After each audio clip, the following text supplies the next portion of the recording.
Ibu, saudara-saudari sekalian, selamat malam semuanya. Terpujilah Sang Buddha, Namo Buddhaya. Namo Buddhaya.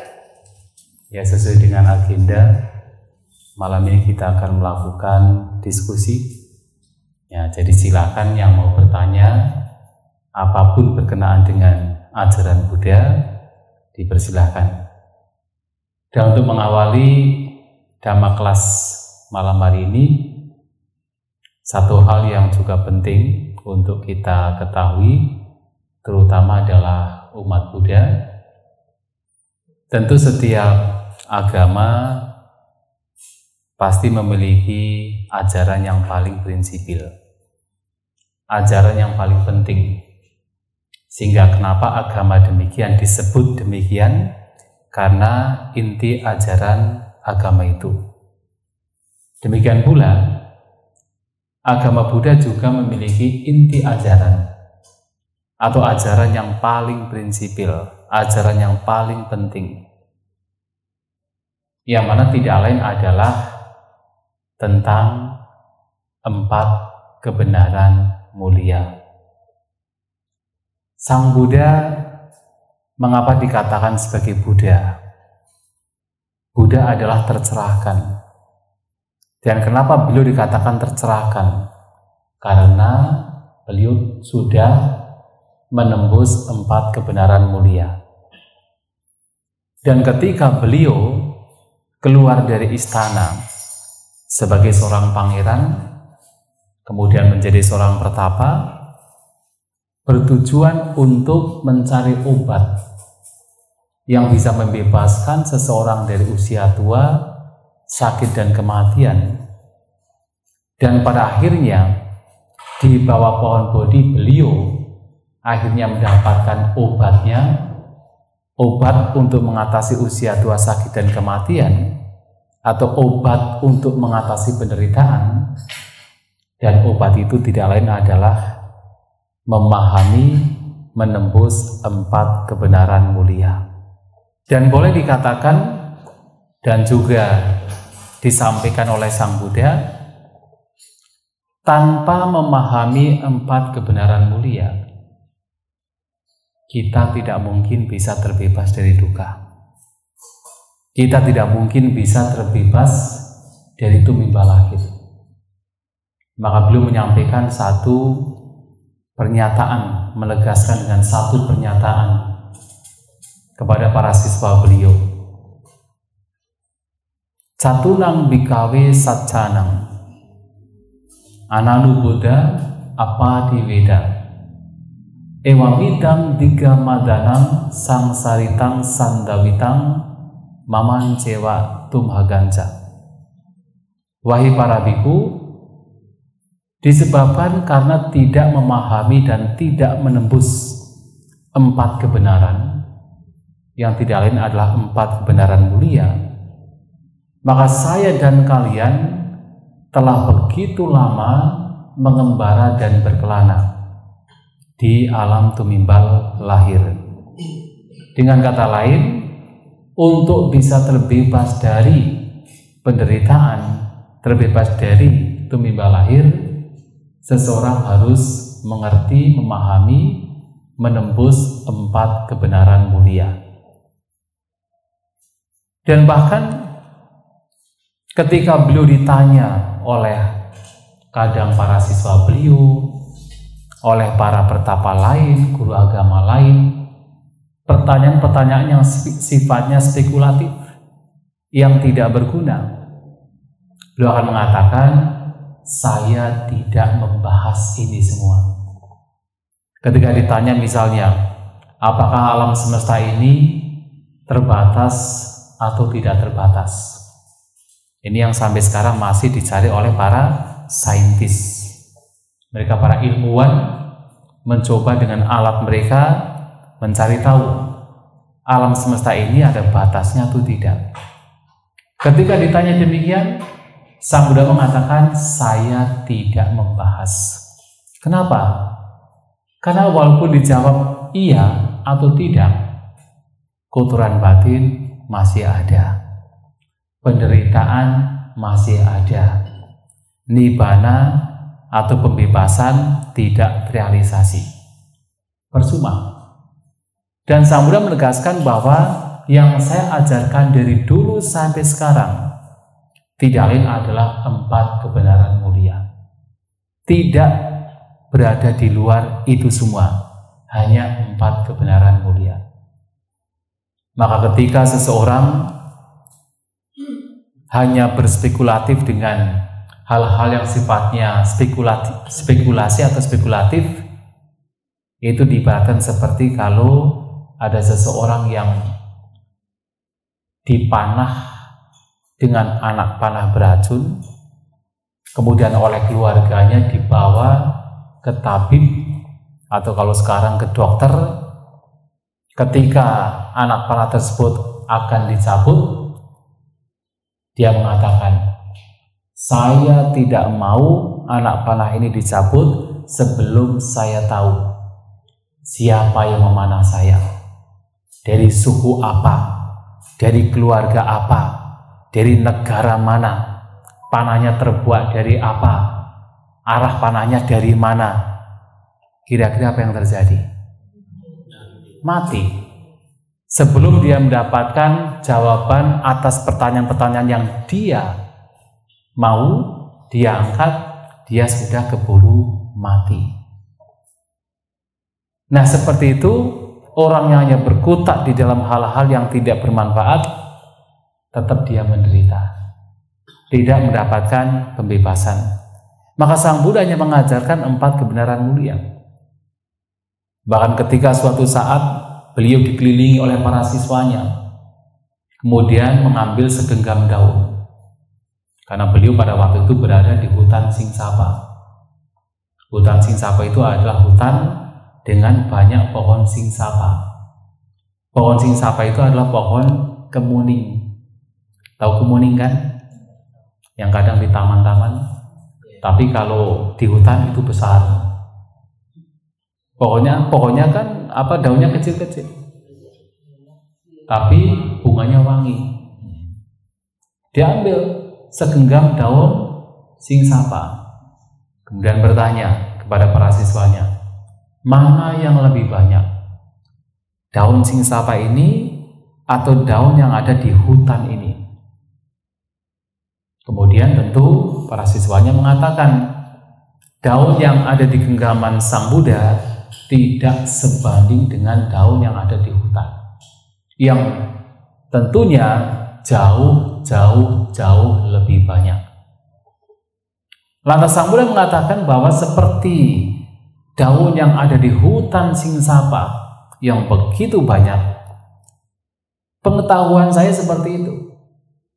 Tetapi yang saya ajarkan kepada kalian hanya seperti daun yang ada di genggaman ini. Kenapa? Yang di genggaman ini adalah yang berguna, yang bermanfaat, yang membawa kepada kebijaksanaan, membawa kepada pembebasan nibbana.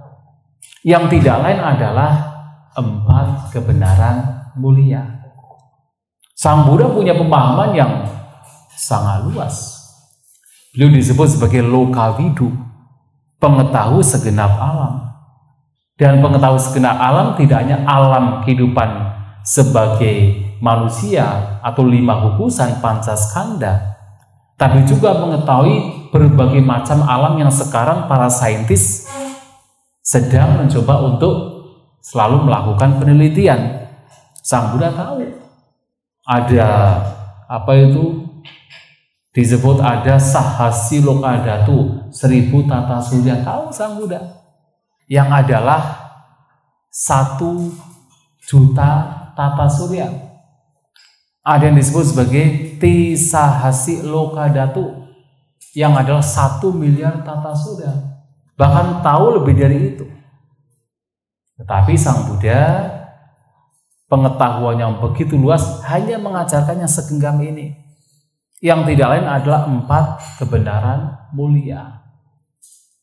Tetapi walaupun itu hanya segenggam, ketika kita pelajari gak habis-habis.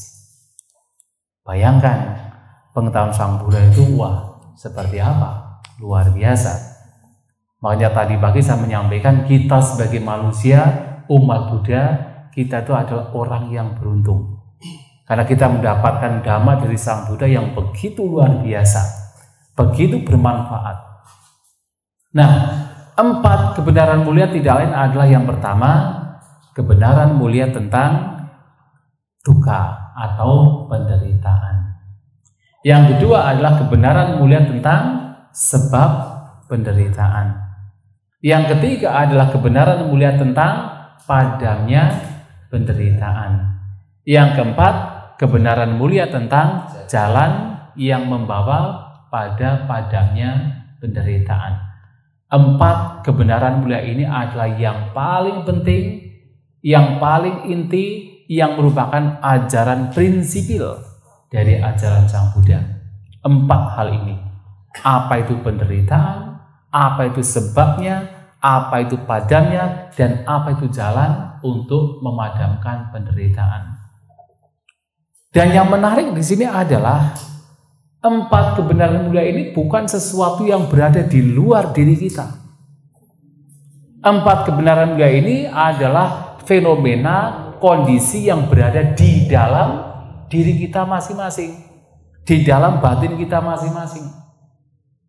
Maka sesungguhnya ajaran Sang Buddha itu bukan sesuatu yang jauh, bukan sesuatu yang tidak bisa kita gapai, tetapi adalah sesuatu yang berada di dalam diri kita masing-masing.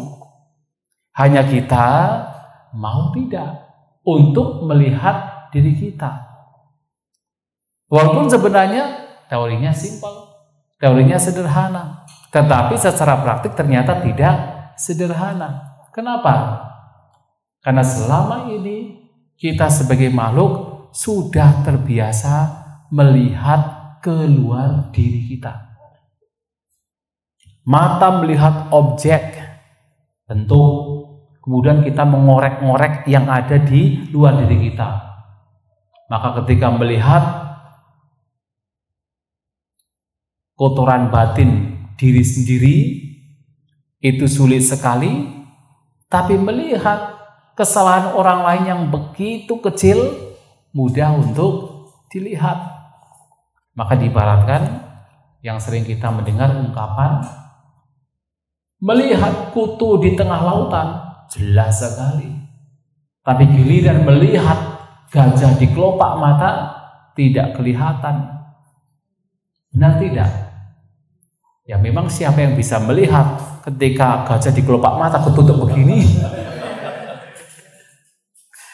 Tetapi maksudnya adalah melihat kejahatan, keburukan orang lain yang kecil mudah sekali, tetapi melihat keburukan diri sendiri yang besar seperti gajah tidak bisa terlihat. Kenapa bisa demikian? Karena selama ini kebanyakan dari manusia hanya melihat keluar. Hanya melihat keluar, bukan melihat ke dalam. Maka setiap kali ada penderitaan selalu mencari kambing hitam. Oh, gara-gara si A, gara-gara si B, gara-gara si C saya menjadi begini. Selalu mencari kambing hitam di luar. Kenapa? Karena selalu melihat keluar. Nah, ajaran Sang Buddha ini selalu membawa kita untuk melihat ke dalam diri kita, melihat permasalahan di dalam diri kita. Maka kita diajarkan meditasi, kita diajarkan cita bawana, pengembangan batin. Yang dalam pengembangan batin di sini itu bukan untuk melihat keluar, tapi melihat ke dalam. Maka walaupun Bapak Ibu, saudara-saudari sekalian, mungkin ingin ikut bermeditasi sampai ke luar negeri, apakah mungkin ke Thailand atau ke Myanmar atau ke Sri Lanka, ingin meditasi dengan guru si A, guru si B, guru si C sampai jauh. Tetapi setelah sampai di sana, apa yang akan dikatakan oleh guru meditasi? Lihatlah dirimu. Kan? Jadi sejauh manapun kita pergi, kalau kita bicara meditasi yang diajarkan Sang Buddha adalah melihat ke dalam diri kita masing-masing. Sehingga di sini kita diajarkan untuk melihat ke dalam diri, untuk melihat apa itu 4 kebenaran mulia. Nah, saat kita melihat ke dalam diri kita, melihat ke dalam batin dan jasmani kita, dengan meditasi kita penuh perhatian, penuh kesadaran, kita melihat ke dalam batin kita, ke dalam jasmani kita. Yang pertama yang kita lihat adalah ternyata kita masih didera oleh duka, oleh penderitaan. Awal kita melihat ke dalam batin kita, melihat ke dalam diri kita, yang kita lihat adalah penderitaan yang memang secara intrinsik adalah penderitaan. Seperti apa? Kita duduk bermeditasi, yang kita lihat adalah rasa sakit di kaki, rasa sakit di punggung. Yang kita lihat adalah memang penderitaan yang memang secara intrinsik adalah penderitaan. Tetapi kemudian lama-kelamaan ketika melihat ke dalam batin kita, ke dalam jasmani kita akan melihat sebuah perubahan. Ternyata yang menyenangkan sekalipun juga pasti berubah. Dan ketika yang menyenangkan berubah, yang akan muncul adalah lagi-lagi yang tidak menyenangkan. Sehingga dengan pengalaman yang panjang melihat ke dalam batin sendiri, muncullah pemahaman, muncullah pengetahuan. Ternyata yang menyenangkan sekalipun, yang memberikan kebahagiaan sekalipun, itu juga masih bagian dari penderitaan. Kenapa? Karena tidak kekal, karena berubah, karena tidak bisa dipertahankan. Maka pemahaman tentang duka tidak hanya sekedar berkenaan dengan penderitaan yang biasa, yang secara umum manusia makhluk itu mengalami, tetapi bahkan ketidakkekalan itu adalah penderitaan, yang menyenangkan juga penderitaan. Nah, seiring dengan melihat ke dalam batin juga akan paham, mulai paham ternyata yang membuat seseorang menderita adalah nafsu keinginannya sendiri. Perubahan akan terus terjadi. Tetapi ketika ada keinginan di tengah-tengah perubahan, itu yang membawa kepada penderitaan. Perubahan seperti kita misalnya fisik. Fisik kita akan selalu berubah. Yang tadi pada saat kita masih muda, wah kita merasa sehat sekali. Merasa sehat. Sehingga ketika orang masih muda biasanya yang dipamerkan apa? Kekuatan fisik. Ketika masih muda, yang dipamerkan adalah ketampanannya, kecantikannya. Wah, perutnya menjadi apa? Six pack gitu kan. Betul kan? Dulu begitu kan? Oh enggak ya.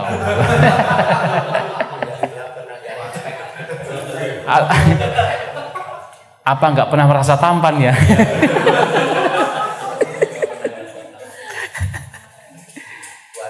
Tetapi secara umum begitu kan? Oh mungkin one pack ya, jadi nggak di.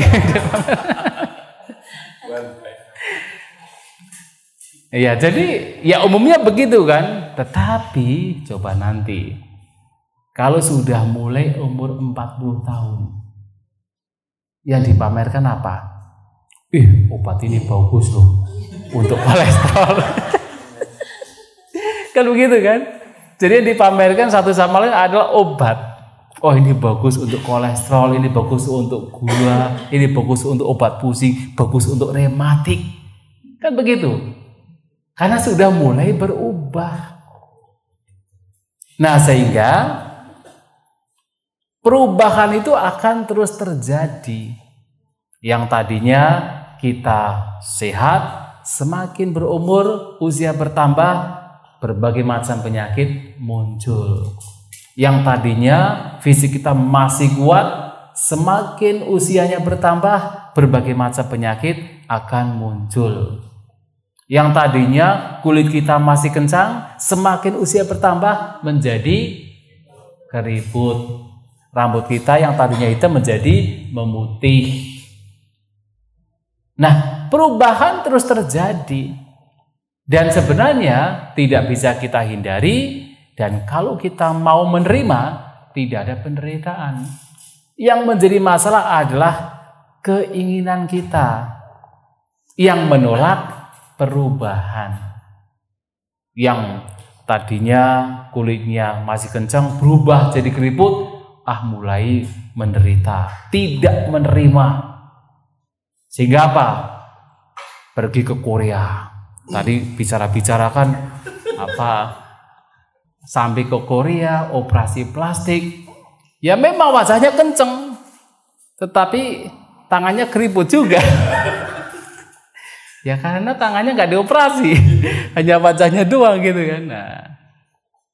Nah sehingga apa? Penderitaannya muncul karena apa? Tidak mau menerima perubahan.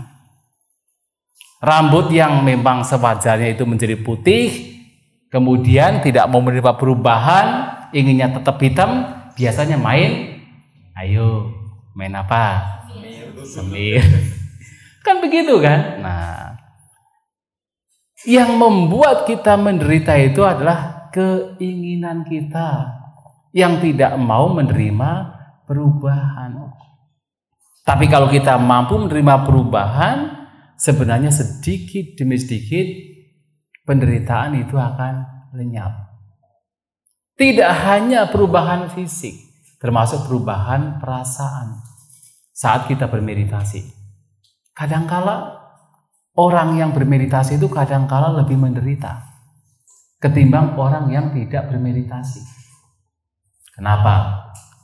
Ketika bermeditasi, mungkin ada satu momen di pagi hari. Ketika meditasi, rasanya damai sekali. Rasanya tenang sekali. Tidak pernah dirasakan sebelumnya. Karena mendapatkan perasaan demikian, tanpa disadari muncul keinginan untuk mendapatkan lagi. Melekat dengan persepsi kebahagiaan, ketenangan yang dia peroleh di pagi hari. Maka dalam satu hari itu dia menunggu terus untuk mendapatkan perasaan yang sama. Dan dia menderita sekali. Gelisah, menderita, stres. Ditunggu-tunggu sampai 2 hari kemudian, 3 hari kemudian, 1 minggu, 1 bulan gak datang-datang lagi. Menderita. Lebih menderita daripada orang yang tidak meditasi. Karena orang tidak meditasi tidak pernah merasakan, maka tidak ada harapan.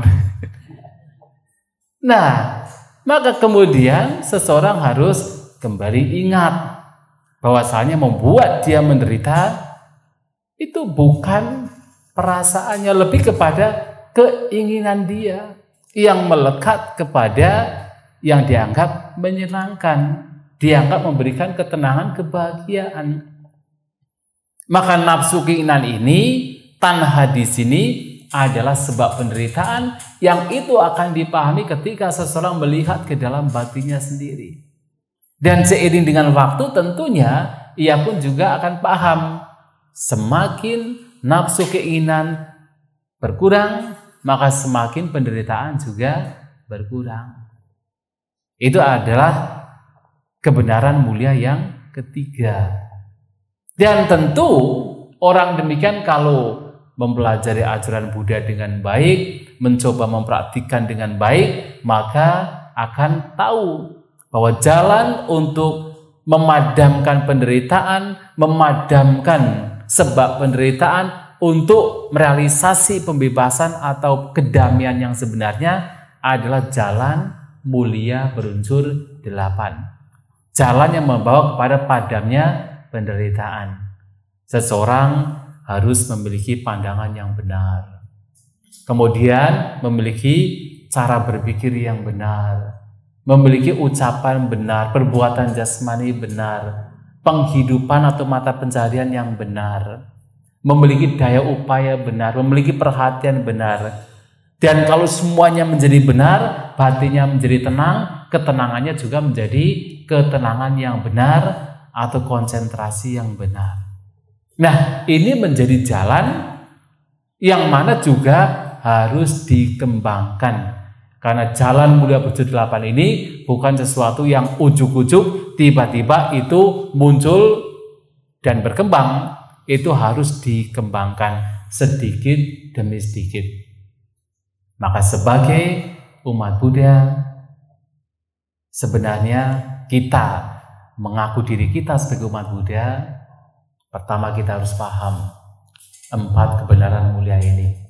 Yang kedua, kita harus sedikit demi sedikit mengimplementasikan paling tidak adalah jalan mulia berunsur 8. Yang dengan kita mencoba memahami apa itu jalan mulia berunsur 8 dan kita membawa ke dalam kehidupan kita sehari-hari, maka masalah yang ada dalam batin kita akan semakin terlihat dengan jelas. Masalahnya apa? Ada penderitaan. Masalahnya apa? Ada sebab penderitaan. Akan terlihat dengan jelas. Nah, dengan pengembangan jalan mulia berunsur 8 inilah yang dikembangkan, diimplementasikan dalam kehidupan sehari-hari, sedikit demi sedikit masalah penderitaan itu akan semakin berkurang. Dan kalau itu yang dilakukan, artinya kita sudah benar-benar mulai untuk menjadi pengikut, penganut Sang Buddha, ajaran Sang Buddha. Itulah tadi dikatakan sedikit penyampaian, tetapi kayaknya agak panjang juga ya. Yang ingin saya sampaikan semoga bisa dipahami, dan untuk selanjutnya bisa diadakan tanya jawab dan tidak harus berkenaan dengan 4 kebenaran mulia. Apapun yang berkenaan dengan ajaran Buddha dipersilahkan. Ya, terima kasih. Baik, selamat malam Bante. Terima kasih atas kesempatannya. Nama saya Sandro.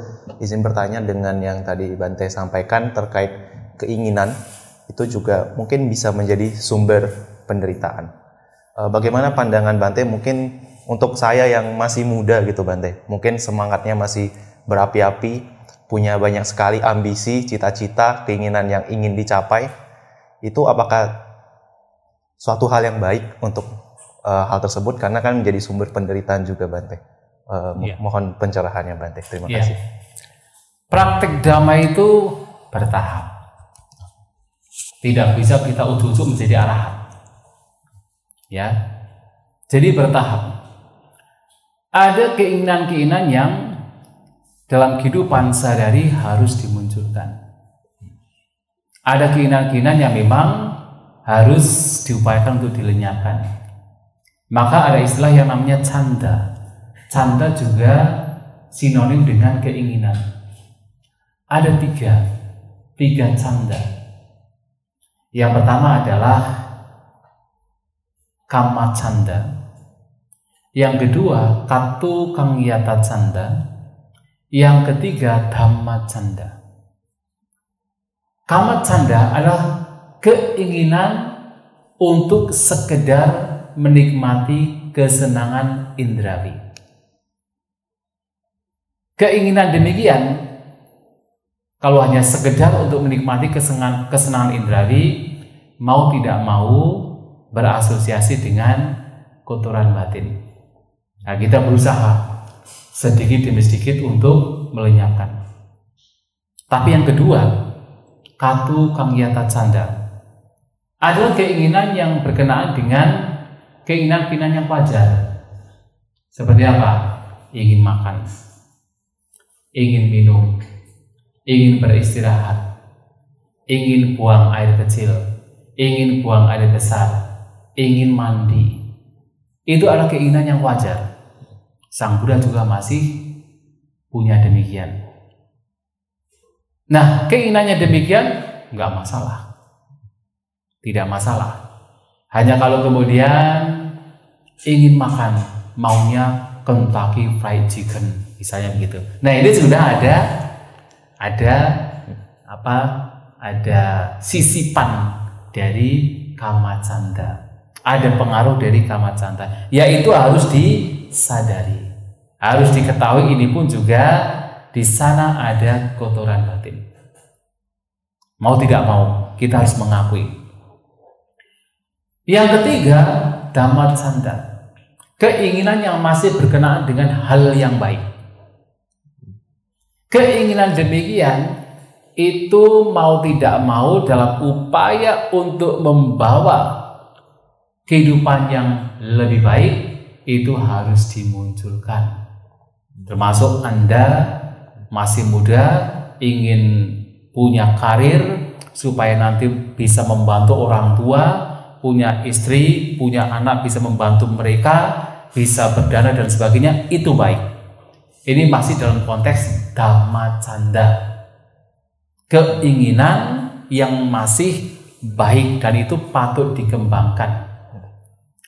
Tapi memang suatu saat ketika memang semuanya selesai, orang mencapai kesucian arahanta, ya bahkan keinginan yang demikian pun juga pada akhirnya lenyap juga. Tetapi untuk sementara, untuk jalan ke sana harus ada keinginan. Maka bahkan ketika berkenaan dengan nibbana, pembebasan, ada seseorang bertanya kepada Sang Buddha, Bante, kalau memang nibbana itu adalah bebasnya dari semua keinginan, tapi kenapa ketika ingin mencapai nibbana harus ada keinginan? Ya kan? Ya, seperti Anda datang ke sini, kita berdiskusi dhamma kan diawali dengan keinginan. Baik atau tidak? Ya baik.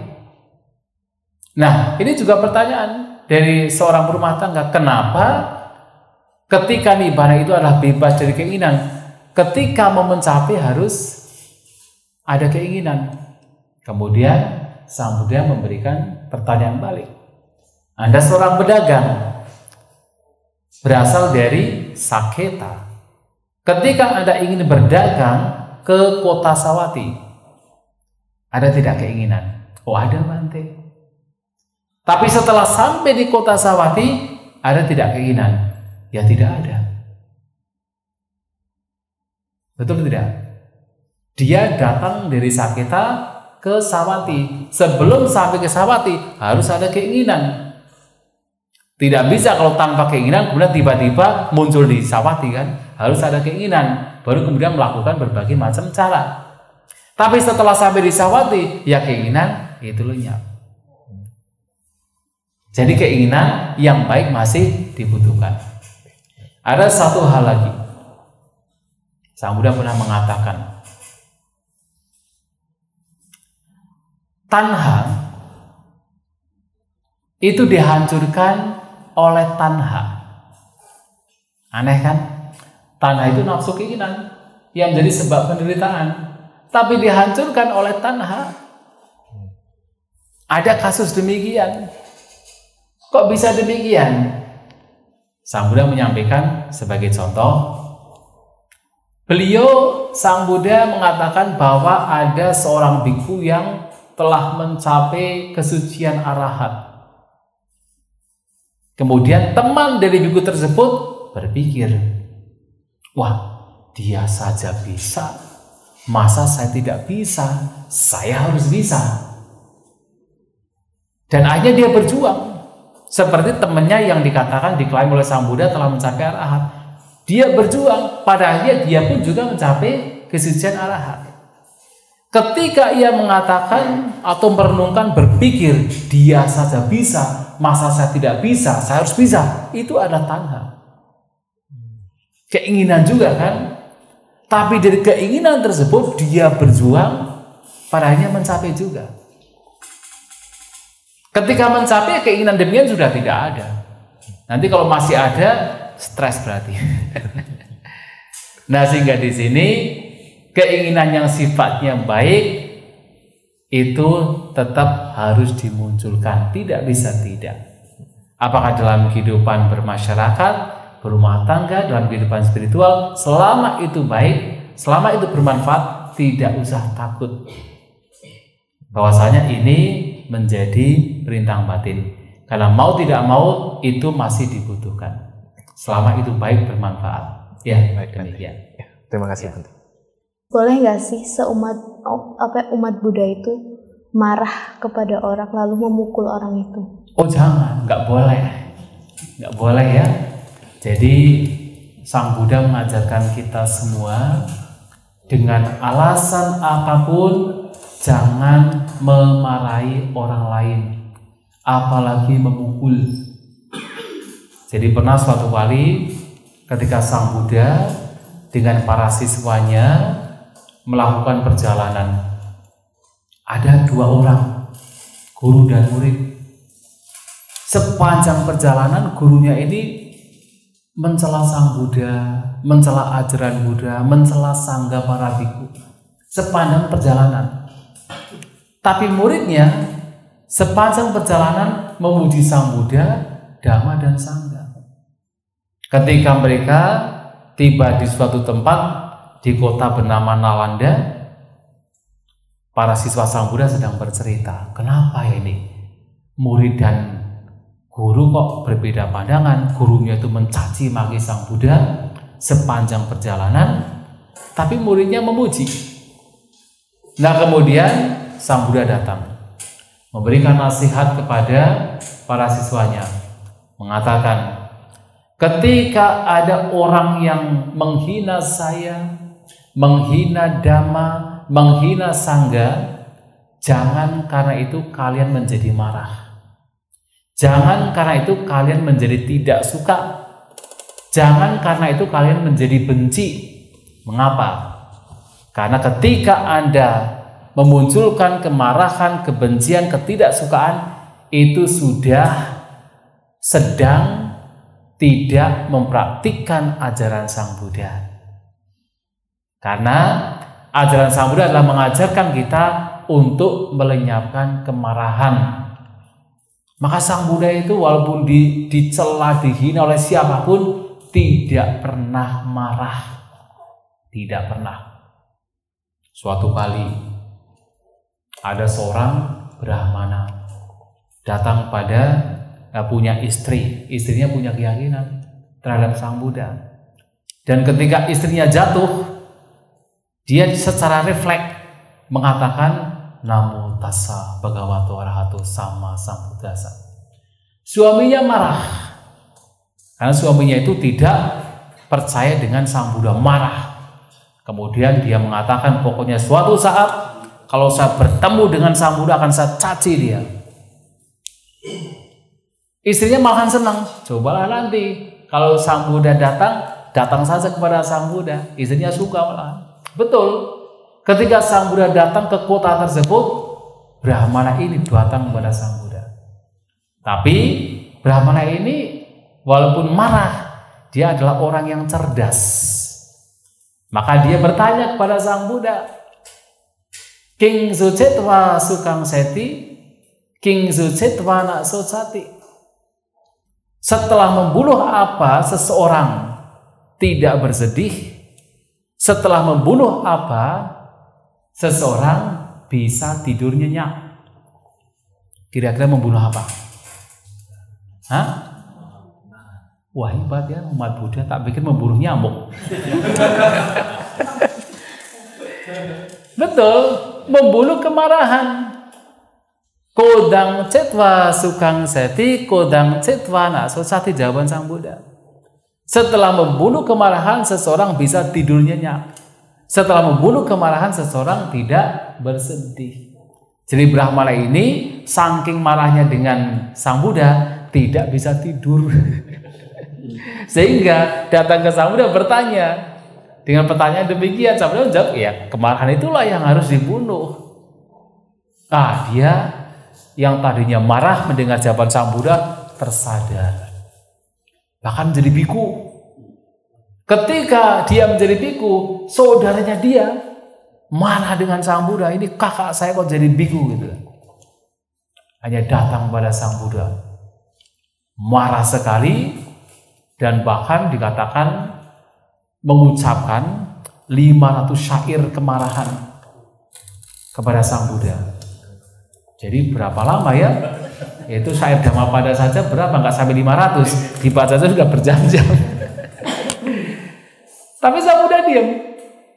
Nah, ketika sudah selesai, Sang Buddha tanya, sudah Bante. Ya. Kemudian Sang Buddha mengatakan, kalau misalnya ada seorang tamu datang kepada Anda, kemudian Anda memberikan hadiah oleh-oleh untuk tamu tersebut. Tapi tamu tersebut tidak mau oleh-oleh tersebut. Apa yang kamu lakukan dengan oleh-oleh itu? Ya saya ambil kembali. Itu Brahmana jawab begitu.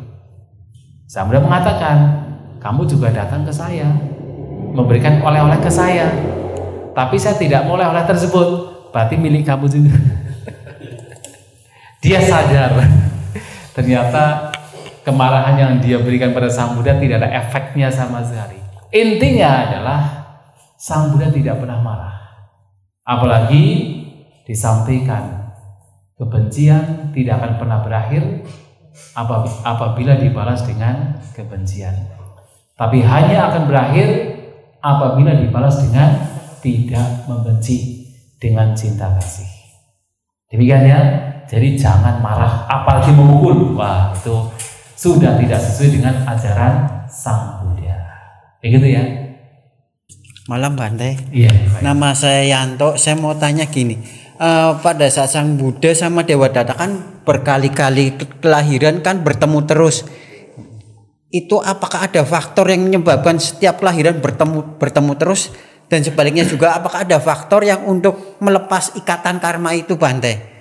Itu yang pertama. Yang kedua, di zaman Sang Buddha kan arahat gampang sekali muncul. Apakah pada saat sekarang ada kemungkinan munculnya seorang arahat? Itu Bante, terima kasih. Iya, memang karma kan selalu menghubungkan. Apa itu karma baik atau karma buruk? Tidak hanya karma buruk saja, tidak hanya perbuatan buruk saja, perbuatan baik juga saling menghubungkan. Maka ketika suatu saat Sang Buddha memberikan nasihat kepada Nakula Mata, Nakula Pita, seorang suami istri. Dan ternyata suami istri ini itu sangat rukun. Jadi kalau kita membicarakan tentang suami istri yang ideal pada zaman Sang Buddha adalah Nakula Mata, Nakula Pita. Nakula Pita adalah suaminya, Nakula Mata adalah istrinya. Dan pernah menjadi orang tua Sang Buddha atau dalam kehidupan yang lampau selama 500 kali. Dan ketika suatu saat datang kepada Sang Buddha, mereka menyampaikan, sejak Nakula Mata, sejak saya dibawa oleh Nakula Pita sebagai seorang istri, tidak pernah terpikir sekalipun kebencian terhadap suami saya, tidak pernah sekalipun sedikit pun. Dan demikian pula Nakula Pita juga sama, tidak pernah terpikir pun sekalipun kebencian terhadap istrinya. Sehingga mereka berpikir, ada tak cara lain supaya dalam kehidupan mendatang kami masih bisa bersama-sama? Sang Buddha menyampaikan, ada caranya. Kalau seseorang suami istri punya keyakinan yang sama, punya moral yang sama, punya kedermawanan yang sama, punya kebijaksanaan yang sama, tidak hanya bersama dalam kehidupan sekarang, juga dalam kehidupan yang mendatang. Artinya, ketika perbuatan itu baik pun, itu juga bisa membawa sebuah kebersamaan. Kalau yang demikian mau dilepas. Tadi kan pertanyaannya bagaimana kita melepas. Kalau mau melepas, ya nggak usah sama-sama. Nah, bermusuhan, makanya sekarang ya ini kan nggak mau dilepaskan. Nah, makanya saya tanya, nyambungnya ditanyakan yang mau melepas untuk yang tadi bermusuhan. Ya tentunya tadi, seperti yang tadi saya sampaikan, kebencian tidak akan pernah berakhir apabila dibalas dengan kebencian. Tapi akan berakhir kalau dibalas dengan tidak membenci, cinta kasih. Orang bisa bersama-sama dalam kehidupan yang banyak itu juga karena kebencian. Kan ada itu cerita dalam kisah Dhammapadaya, kata-kata itu ada seorang istri tua, kemudian dia mandul, kemudian suaminya punya istri muda. Kemudian istri mudanya itu mengandung, karena dia cemburu kemudian dikasih ramuan supaya anaknya gugur. Berulang kali itu, sampai 5 kali itu berapa itu. Nah kemudian istri muda kan tahu, wah ini kelakuan dari istri itu, wah kemudian di counter begitu. Istri tuanya mengatakan, kalau memang saya jadi bersumpah gitu, kalau saya membunuh atau menggugurkan anak kamu, biarlah nanti saya terlahir menjadi peta, menjadi peti dan makan anak saya sendiri. Betul, menjadi peti makan anak sendiri. Dan dalam kehidupan yang selanjutnya dikatakan pernah yang satu jadi kucing, satunya jadi burung, jadi makan telur-telur burung, dan bolak-balik begitu.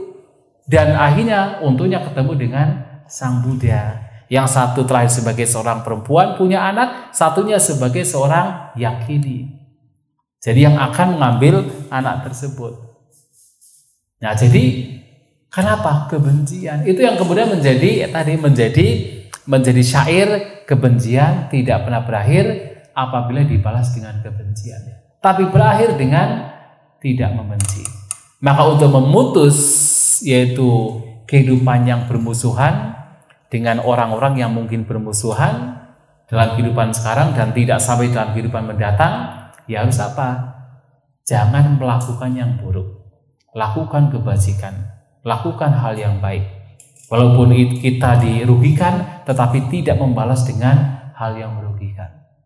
Walaupun kita dimusuhi, tetapi justru dibalas dengan cinta kasih. Sehingga akan terputus. Rantai kebencian, rantai permusuhan itu akan terputus. Begitu ya, ini yang pertama ya. Yang kedua, kenapa zaman dahulu kok banyak yang mencapai kesucian arahanta dan mudah? Ya karena mereka yang mencapai kesucian arahat memang sudah melatih batinnya. Bahkan sebelum bertemu dengan Sang Buddha, dalam kehidupan yang lampau pun mereka sudah berlatih. Sehingga ketika bertemu dengan Sang Buddha, karena kotoran batinnya itu sudah sangat tipis, maka begitu mendengarkan ajaran Sang Buddha langsung lenyap. Itulah kenapa Sang Buddha mengatakan yang tadi pagi saya sampaikan kan, ketika Brahma Sampati memberitahukan bahwa ada makhluk-makhluk yang walaupun sedikit tetapi mereka bisa paham dhamma yang akan digambarkan Sang Buddha, karena mereka memiliki sedikit debu di matanya, memiliki sedikit kotoran batin. Kenapa mereka memiliki sedikit kotoran batin? Karena sudah berlatih dalam kehidupan yang lampau. Nah, sekarang apakah memungkinkan? Ya, bisa memungkinkan. Bisa memungkinkan. Tetapi ya memang tidak atau sulit untuk diketahui siapa yang mencapai arahat. Walaupun ada beberapa yang mungkin mengklaim juga kan telah mencapai ini dan itu, tapi sulit diketahui. Tapi yang jelas kalau kita yakin dengan ajaran Sang Buddha, pertama, Sang Buddha menyampaikan dalam khutbah sebelum beliau parinibbana kepada seorang pengembara yang kemudian menjadi biku bernama Subhada. Beliau menyampaikan bahwasanya selama jalan mulia berunsur 8 dipraktikkan, maka dunia ini tidak akan pernah kosong dari 4 jenis pertapa: Sotapanna, Sakadagami, Anagami, dan juga Arahat. Selama jalan mulia berunsur 8 itu dipraktikkan. Dan juga tentu kita yakin, kalau kita yakin terhadap ajaran Sang Buddha, yakin pula dengan alam sudawasa, bukan alam manusia. Alam sudawasa adalah alam yang memang di sana khusus untuk yang mencapai kesucian anagami, dan mereka mencapai arahanta di alam tersebut. Artinya di alam tersebut ada arahat. Ya, begitu ya. Yang penting adalah bukan melihat orang lain, melihat ke dalam diri kita. Dan tidak perlu kemudian menjadi pesimis. Karena ada kalanya orang belajar dhamma, kemudian ada istilah dibihetuka. tihetuka, ahetuka. Mungkin saya itu termasuk tihetuka ya. Makanya sulit sekali mencapai kesucian. Tihetuka itu adalah orang yang hanya memiliki kualitas aluba adosa, tetapi banyak mohanya. Maka hanya berakar 2. Nah, kalau tihetuka yang bagus, jadi punya akar aluba adosa amoha. Nah, sehingga kalau kita belajar demikian kemudian membuat kita pesimis, ya jangan. Kita harus optimis. Dalam artian begini, kita tuh sudah beruntung terlahir sebagai manusia, bisa mendengarkan ajaran Sang Buddha, dan itu adalah, kalau tidak ada kebajikan yang luar biasa, maka seperti mustahil sekarang kita bisa mendengarkan ajaran Buddha, mengenal ajaran Buddha. Maka kita adalah orang-orang yang beruntung. Sejauh mana keberuntungannya, ya harus kita lanjutkan dengan mempraktikkan Dhamma. Apakah kita kemudian terbebas atau tidak? Dengan kita praktek Dhamma, artinya kita sudah mulai melangkah mendekati pembebasan. Itu yang terpenting. Sehingga kalau kemudian ada yang mengatakan, kita menunggu Buddha Metya saja untuk mencapai kesucian arahanta. Ya, kalau sekarang tidak kemudian kita mau melangkah di jalan Dhamma, mungkin ketika Buddha Metya muncul kita jadi katak.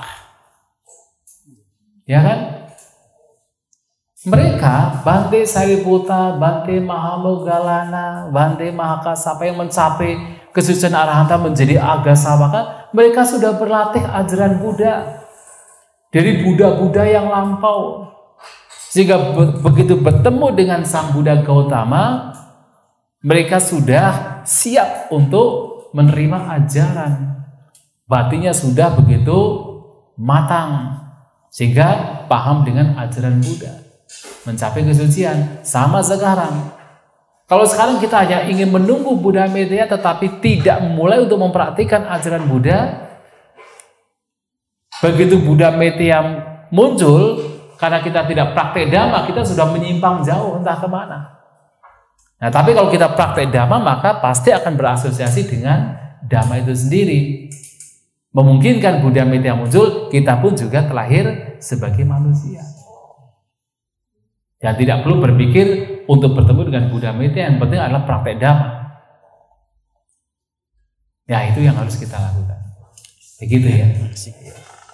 Tadi dikatakan bahwa Dewadatta dalam cerita banyak berulang kali mencelakai Sang Buddha, membenci Sang Buddha. Tetapi berarti Dewadatta terlahir sebagai seorang pangeran, dia pun mempunyai bekal karma baik kan, Banda? Betul. Ya. Hanya faktor kebencian yang menyebabkan selalu mengikuti Sang Buddha atau bagaimana, Banda? Terima kasih, Banda. Jadi kan perbuatan kita kan memang berbagai macam kan. Ada yang baik, ada yang buruk. Tentunya kenapa Dewadatta bisa terlahir sebagai seorang pangeran, menjadi anak bangsawan, bahkan bisa menjadi seorang biku, itu juga kebajikan dia. Karena ia sudah menanam perbuatan-perbuatan yang baik sehingga punya kesempatan untuk terlahir sebagai seorang bangsawan, bahkan bisa menjadi seorang biku.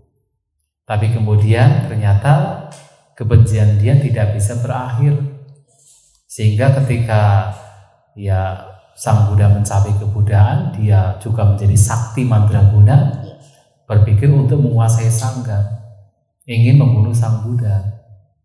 Nah, itulah ia membuat karma baru, perbuatan baru yang membawa dia kemudian terlahir di alam neraka. Tetapi apa yang dia peroleh pun juga sudah baik. Jadi dia bisa menjadi seorang biku, itu adalah kebaikan. Ia bisa mempraktikkan praktik sampai mencapai jhana, itu juga kebaikan. Dan ya itulah manusia. Selama kita itu masih dikuasai oleh awija, kegelapan batin, kita itu seperti orang buta. Orang buta itu ketika berjalan, kadang-kadang dia berjalan sesuai dengan jalan yang lurus, tetapi seringkali juga menyimpang jalannya. Nah, kita dikuasai oleh awija, ketidaktahuan juga sama. Kadang-kadang berbuat baik, kadang-kadang berbuat buruk, kadang-kadang baik sekali. Maka awija pacaya sangkara. Ketidaktahuan membawa kepada berbagai macam perbuatan. Ada perbuatan baik, punya bisangkara. Ada perbuatan yang buruk, yaitu apunya bisangkara. Bahkan ada perbuatan yang sangat baik yang mengarah kepada pencapaian arupa Brahma, yaitu apa? Aninja bisangkara. Itu semua muncul karena apa? Karena ketidaktahuan, karena awija. Dan Dewadatta bukan seorang arahanta, maka masih dikuasai awija. Kadang berbuat baik, kadang berbuat buruk. Kita juga sama. Maka kita tetap harus hati-hati. Karena selama belum membebaskan setidaknya 3 belenggu, alam-alam yang buruk masih memungkinkan. Begitu ya. Iya. Baik. Selamat malam Bante. Baik. Nama saya William. Iya. Tadi kan dijelaskan tentang awija, ketidaktahuan. Yang ingin saya tanyakan, dengan kita berdana, berlatih melepas, berlatih bersamadhi, dan atau mungkin kita diajarkan dengan panya pengetahuan.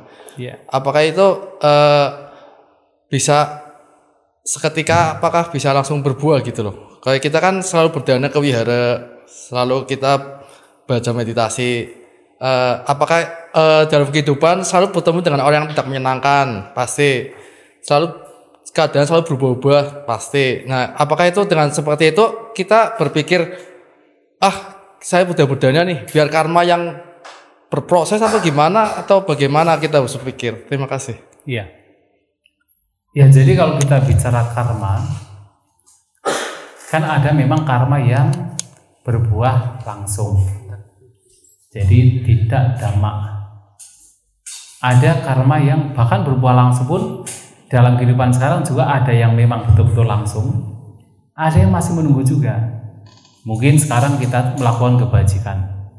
Kemudian di akhir hidup kita baru kita mendapatkan buah karmanya.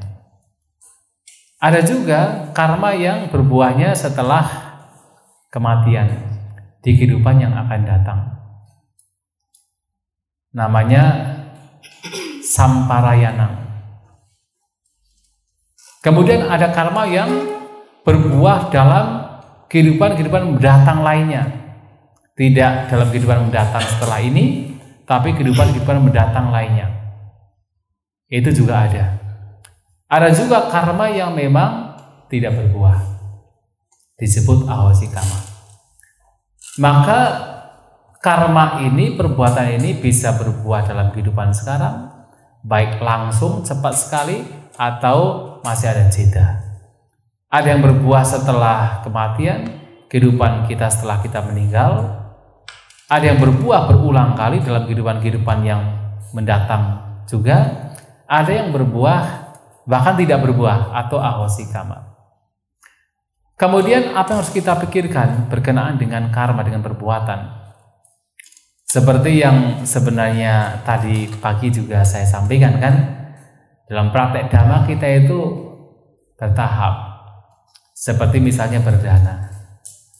Nah, dalam berdana mungkin seseorang yang belum mengenal dhamma, dia berdana dengan tujuan untuk supaya populer. Oke lah, itu masih lebih baik ketimbang orang yang tidak berdana. Masih lebih baik. Jadi jangan merasa mungkin down, pesimis, kenapa kok saya punya pemikiran demikian, masih lebih baik. Kemudian seiring dengan waktu mungkin orang karena paham dhamma, maka orang kemudian berdana supaya terlahir di alam surga. Masih lebih baik ketimbang hanya sekedar mendapatkan popularitas. Masih lebih baik lagi. Tapi seiring dengan waktu kemudian ia memahami, bahkan merasakan, mengalami bahwa setiap kali berdana pikiran-pikiran buruk semakin berkurang, kekikiran semakin berkurang, keserakahan semakin berkurang, kebencian juga berkurang, karena dia berdana dengan kasih sayang, dengan cinta kasih. Bahkan dia berdana karena dengan pemahaman yang benar, artinya kebodohan juga semakin berkurang, kebijaksanaannya semakin berkembang.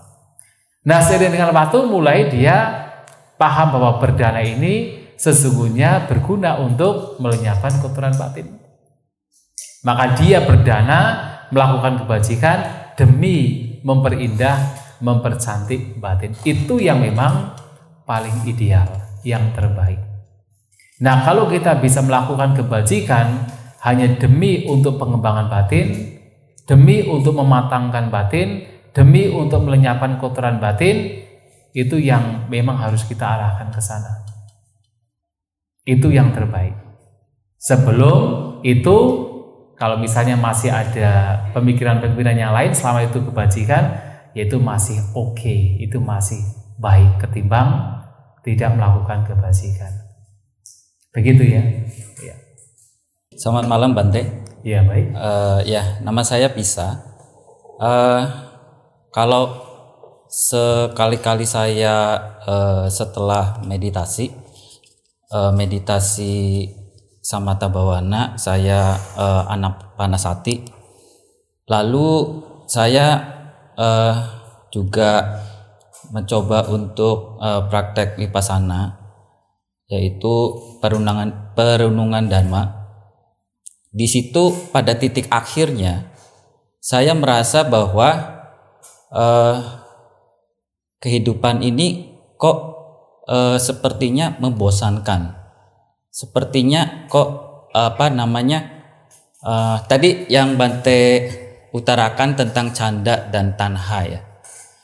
Saya merasa bahwa saya seolah-olah sudah tidak ada keinginan apapun. Itu terus-menerus kalau misalkan saya sudah mempraktekkan vipassana itu. Nah, menurut Bante, apakah itu sesuatu yang salah atau disebut sesat atau bagaimana? Terima kasih Bante. Perenungan dhamanya yang seperti apa? Ya, jadi kan saya perenungannya adalah ketika awalnya ya ini kan saya ketika saya sudah misalkan Bante, saya ada di atas puncak karir saya. Nah, pada saat itu saya berpikir, iya ini sekarang ada di puncak, nanti akan dibawa lagi. Nah, begitu juga seterusnya. Sampai saya merasa bosan. Ini bosan dalam arti kok begini terus ya, begitu. Nah, sampai satu titik saya merasa bahwa saya sudah tidak ada keinginan. Begitu Bante. Itu dalam kondisi waktu vipassana itu, Bante. Terima kasih. Iya. Perlu yang kita catat adalah memang praktik meditasi Anapanasati juga bisa diarahkan ke vipassana. Ini juga menjadi catatan ketika ada orang mengatakan praktek meditasi dengan objek keluar masuknya nafas itu hanya samatha. Tapi bisa dalam merenungkan nafas, di situ juga bisa ada perenungan dhamma. Tetapi dikatakan sebagai vipassana ketika yang direnungkan tidak lain adalah anicca, dukkha dan anatta. Dan tiga ini tidak bisa dipisahkan. Tiga ini tidak bisa dipisahkan. Walaupun secara dominan mungkin seseorang merenungkan anicca, ketidakkekalan. Tapi ketika dia merenungkan ketidakkekalan terhadap apapun fenomena yang dia alami, termasuk nafas itu sendiri, atau bentuk-bentuk pikiran, perasaan yang menyertai, terlihat sebagai tidak kekal, dia pun juga paham bahwa yang tidak kekal ini ketika dilekati membawa kepada duka, penderitaan. Dan ketika ia melihat ketidakkekalan, ia pun juga melihat bahwa tidak ada yang pantas di dalam ketidakkekalan ini yang dianggap sebagai ini milikku, ini aku, ini diri. Jadi ia melihat keberadaan tanpa diri atau disebut anatta. Nah, ketika seseorang mengarahkan batinnya ke sana, ke anicca, dukkha dan anatta, maka orang demikian memang akan memunculkan nibida. Nibida itu adalah ketidaktertarikan atau kemuakan. Karena ternyata dilihat bahwa semuanya itu sifatnya tidak kekal, tidak bisa dipertahankan, tidak layak untuk digenggam. Karena itu membawa kepada duka penderitaan. Dan tidak ditemukan adanya entitas diri, keakuan aku di dalam apapun fenomena yang ia alami. Maka muncul nibida, ketidaktertarikan. Dan tentu ketika ketidaktertarikan ini muncul, di sana akan berkembang, yaitu viraga. Batin tidak bernafsu lagi terhadap apapun yang muncul. Dan disitulah pada akhirnya membawa kepada ketidakmelekatan, tanpa ada kemelekatan. Tetapi tentu semua ini memang perlu dikembangkan. Jadi nibida, viraga, batin yang tidak melekat itu dikembangkan seiring dengan pemahaman yang semakin meningkat berkenaan dengan ketidakkekalan, dengan sesuatu yang sebenarnya tidak memberikan rasa puas atau membawa kepada penderitaan, dengan pemahaman tentang tidak adanya aku, tidak adanya inti, tidak adanya diri. Itu dikembangkan sehingga semakin memunculkan ketidaktertarikan, kemuakan, memunculkan ketanpa nafsuan, dan batin semakin tidak melekat. Dan nanti dikatakan sebagai betul-betul terbebas dari keinginan, ya sesungguhnya hanya ketika mencapai magga dan pala.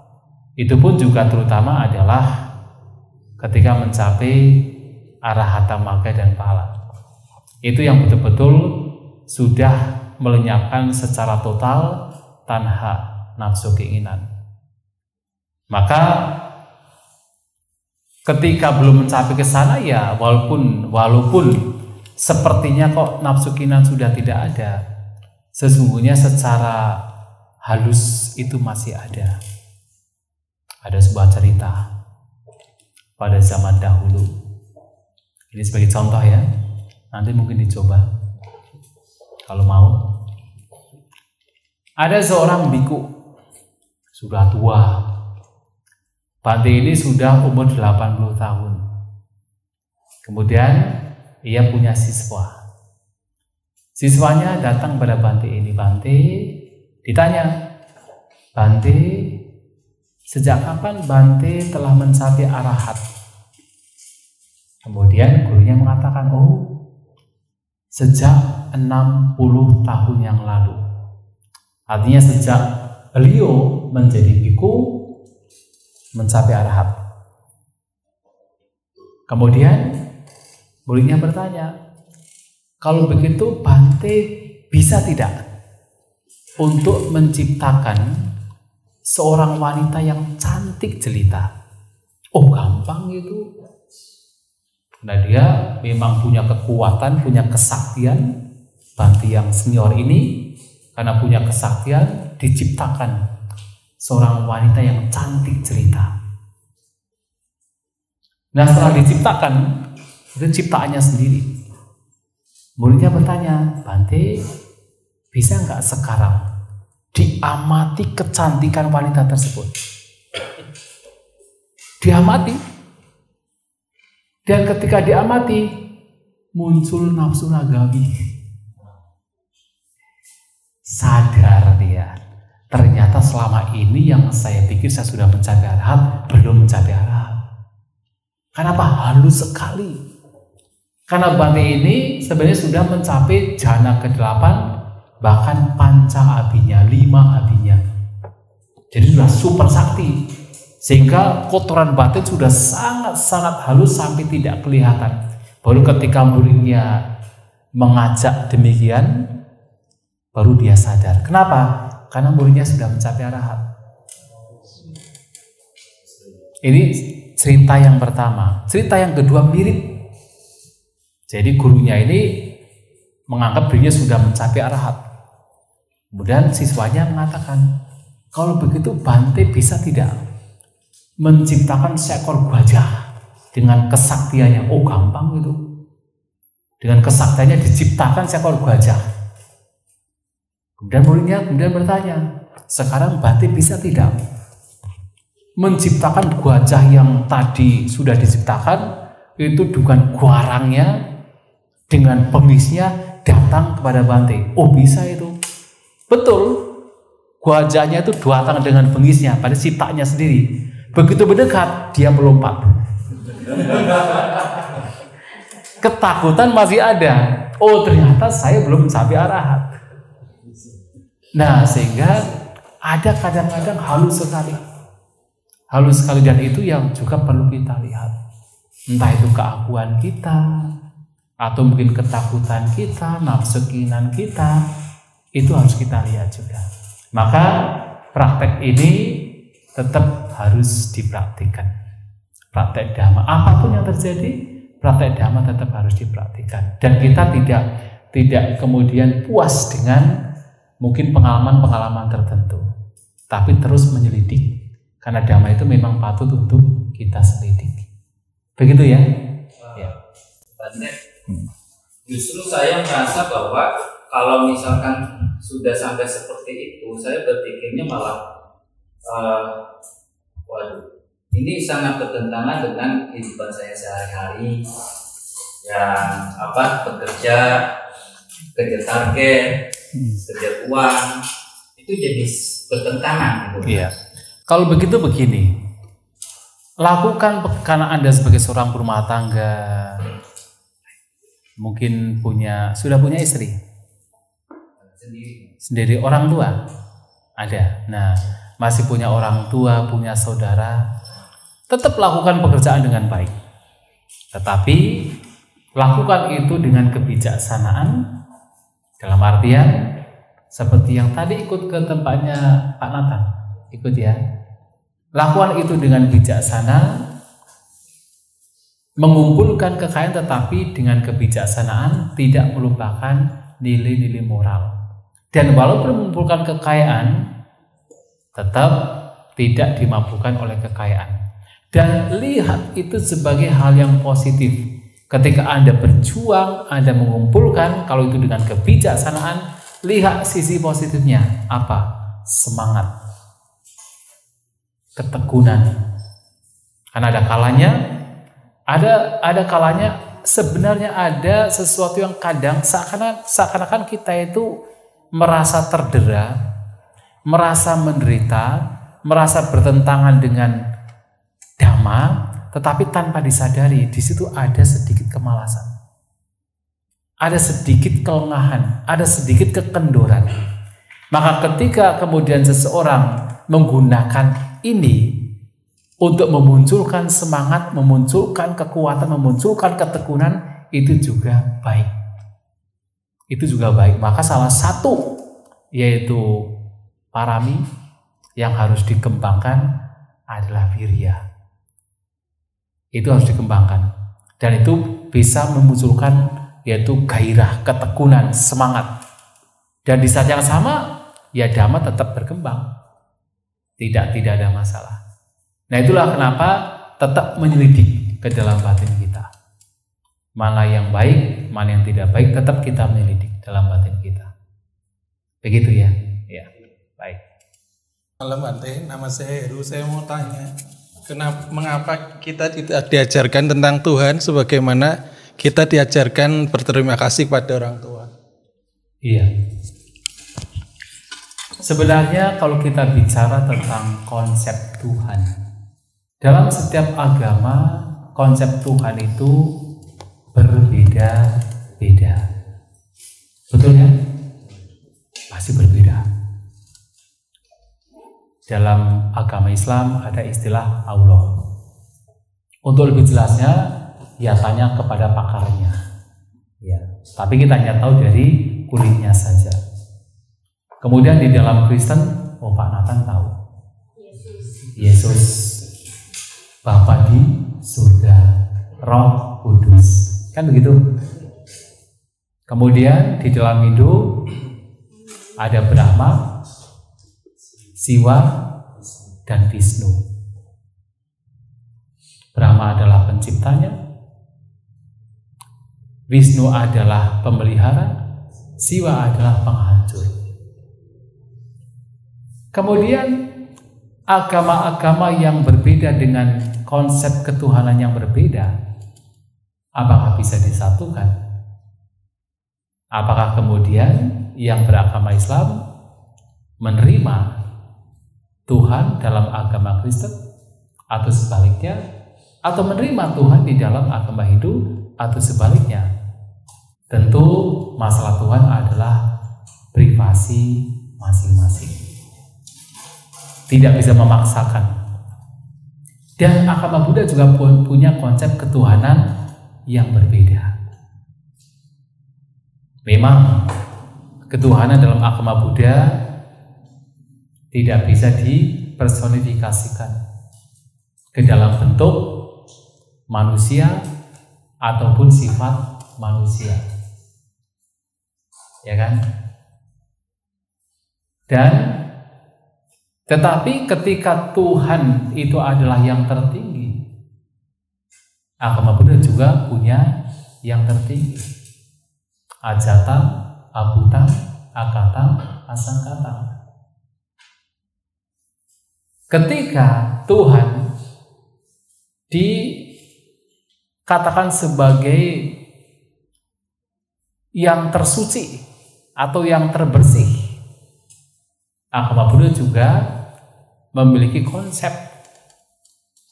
dari kesucian. Ya sama, ajatang, abutang, akatang, asangkatang. Nah, sehingga ajaran Buddha punya konsep ketuhanan yang berbeda dari agama-agama lain. Kalau perbedaan ini kemudian mungkin ada yang mempermasalahkan, itu tidak akan ada habisnya, karena setiap agama punya perbedaan konsep berkenaan dengan ketuhanan.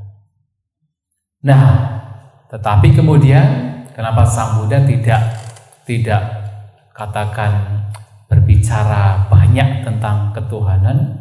Hanya suatu kali pernah Sang Buddha berdiskusi kepada para pertapa dari kaum Jaina.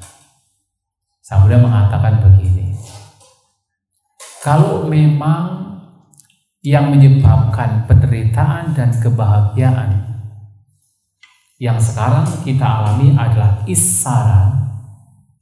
Isara itu adalah seperti Tuhan pencipta. Tuhan pencipta. Maka isara atau pencipta kalian itu pencipta yang jahat. Karena kalian diciptakan untuk menyiksa diri. Karena kaum Niganda itu adalah kaum orang yang mempraktikkan kepertapaan dengan menyiksa diri.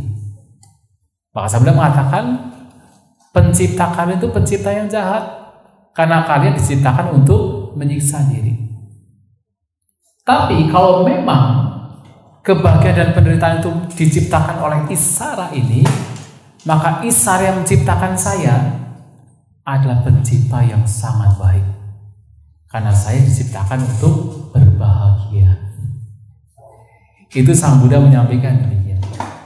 Maka sebenarnya dalam ajaran Buddha ada pencipta atau tidak, it's okay. Kalau ada pencipta berarti menciptakan kita adalah pencipta yang sangat baik. Kenapa? Kita diciptakan untuk tidak berbuat jahat, untuk melakukan kebajikan, untuk membersihkan batin, untuk berbahagia. Kan begitu. Seandainya kok tidak ada, tetap bahagia juga. Karena hidup kita diarahkan, digunakan untuk melakukan kebajikan, menghindari kejahatan, untuk membersihkan batin. Nah, tetapi ketika kita bicara ketuhanan dalam konsep yang tertinggi, tentu ajaran Buddha melihat itu sebagai ajatang, abutang, akatang, asangkatang. Itu yang tertinggi. Dan kenapa harus berbeda? Setiap agama punya perbedaan, dan itu adalah privasi masing-masing. Yang terpenting adalah kita melakukan hidup kita yang terbaik, tidak mengganggu orang lain, dan juga untuk diri sendiri juga melakukan yang terbaik, bermanfaat untuk diri sendiri.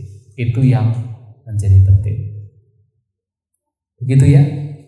Ya, baik. Ya. Selamat malam Bante. Saya mau nanya, Siddhartha Gautama itu dewa, Tuhan, atau guru? Siddhartha Gautama itu sebelum menjadi seorang Buddha, dia adalah seorang pangeran, anak raja. Ketika beliau menjadi seorang Buddha, beliau adalah seorang guru bagi kita semua, bahkan guru bagi para dewa dan manusia. Bukan seorang dewa, seorang manusia. Sang Buddha Siddhartha Gautama adalah seorang manusia, tetapi karena kemampuan beliau mengajarkan dhamma, maka beliau adalah guru para dewa dan manusia. Bukan Tuhan juga, bukan Tuhan, tetapi seorang manusia yang agung, yang luhur, yang menjadi guru para dewa dan manusia, termasuk guru kita semua. Kayak gitu ya. Jadi Bante jelaskan kan bahwa pencipta kita itu menyuruh kita untuk menjadi bahagia ya Bante ya. Enggak menjelaskan begitu. Enggak, maksud saya gini. Pencipta ajaran Buddha itu kan mengajarkan kita untuk berbuat baik, mengurangi kejahatan, dan juga menyucikan hati dan pikiran dengan semboyan semoga semua makhluk berbahagia. Nah, setiap orang kan bahagia kan beda-beda Bante. Nah, bagaimana kita sebagai orang awam ya kan, kita sudah melakukan apa yang terbaik bagi setiap orang supaya mereka bahagia. Tetapi anggapan mereka itu kurang gitu kan. Bagaimana kita harus, apa kita hanya berdiam diri saja? Apa kita harus memberikan penjelasan lagi, atau ya kita seadanya saja gitu. Pokoknya kalau menerima dengan bahagia ya sudah gitu. Apakah seperti itu? Nanti dikiranya nggak ikhlas. Nanti kalau misalkan kita kasih sesuai dengan apa yang kita mampu, nanti dikiranya kita melakukan tindakan yang manipulatif atau dan sebagainya. Itu bagaimana Bante? Bisa dijelaskan? Iya. Tentang pencipta tadi saya menyampaikan, Sang Buddha menyampaikan bahwa kalau ada atau tidak ada, ya kalau ada atau tidak ada, kita adalah orang yang bahagia. Karena kita telah melakukan yang terbaik untuk diri kita. Tidak melakukan kejahatan, senantiasa berbuat kebajikan, dan membersihkan batin kita. Nah, itu yang dimaksud ya. Kemudian berkenaan dengan relasi kita terhadap orang lain. Ketika kita itu selalu diajarkan untuk mengucapkan semoga semua makhluk berbahagia, yang kemudian diimplementasikan kepada orang lain. Bagaimana kita bisa mengaplikasikan kalimat ini ke dalam bentuk perbuatan untuk membantu yang lain? Apa yang mesti kita lakukan? Apakah kita bisa membantu semua orang? Tidak bisa. Jangankan kita, Sang Buddha pun juga tidak bisa. Maka Sang Buddha pernah memberikan sebuah perumpamaan ketika berkenaan dengan mengajar dhamma. Beliau memberikan perumpamaan seperti seorang petani. Kalau ada seorang petani punya 3 lahan, yang satu lahan yang subur, 1,5 subur, 1 gersang. Seorang petani yang bijak kira-kira mana lahan yang pertama akan diolah? Yang subur kan? Jelas, yang subur. Kenapa? Karena pasti akan memberikan hasil. Kalau yang subur sudah selesai, baru yang setengah subur. Lumayan kan? Masih ada hasilnya. Kalau kemudian ada waktu yang subur sudah diolah, yang setengah subur juga sudah selesai, kalau ada waktu, ya yang gersang. Siapa tahu dengan tumbuh rumput bisa dikasihkan ke sapi-sapinya, kan begitu. Tetapi dipilih dari yang paling subur. Demikian pula Sang Buddha. Kepada siapa beliau mengajarkan dhamma terlebih dahulu? Yang paling batinnya matang. Tidak sembarang. Jadi pagi-pagi beliau dengan mata dewanya, melihat dengan pengetahuan jalannya atau jaring pengetahuannya, melihat hari ini siapa yang batinnya sudah matang, yang ketika mendengarkan dhamma akan paham, yang didatangi terlebih dahulu. Nah, itu yang diibaratkan tanah yang paling subur. Baru kemudian yang belum matang, baru kemudian yang mungkin tidak matang. Siapa tahu suatu saat ada manfaat. Nah, seperti itu Sang Buddha intinya tidak bisa membantu semua orang, apalagi kita. Sehingga yang bisa kita lakukan adalah lakukan yang terbaik, yang kita mampu. Dan ketika kita tidak mampu untuk melakukan semuanya, ya sudah. Yang terpenting kita sudah melakukan yang terbaik sesuai dengan kemampuan kita. Sedangkan banyak orang di dunia ini yang menderita juga, yang kita tidak mungkin mampu untuk melepaskan penderitaan mereka semuanya. Sehingga kita melakukan yang terbaik dari yang paling dekat. Ya seperti tadi siang, ya kan, ketika orang punya kekayaan, siapa yang paling berhak untuk bahagia? Ya diri sendiri. Kemudian menyebar ke paling yang dekat, siapa? Orang tua. Kemudian menyebar lagi kepada siapa? Ke anak istri. Menyebar lagi kepada siapa? Ke para pembantu, ke para pekerja. Menyebar lagi kepada siapa? Ke tamu-tamu. Kan begitu. Jadi kita memulai dari yang paling dekat, menyebar. Kalau kita ingin seluruh dunia itu ya nggak bisa. Jadi itu yang bisa kita lakukan. Begitu ya. Ya, baik.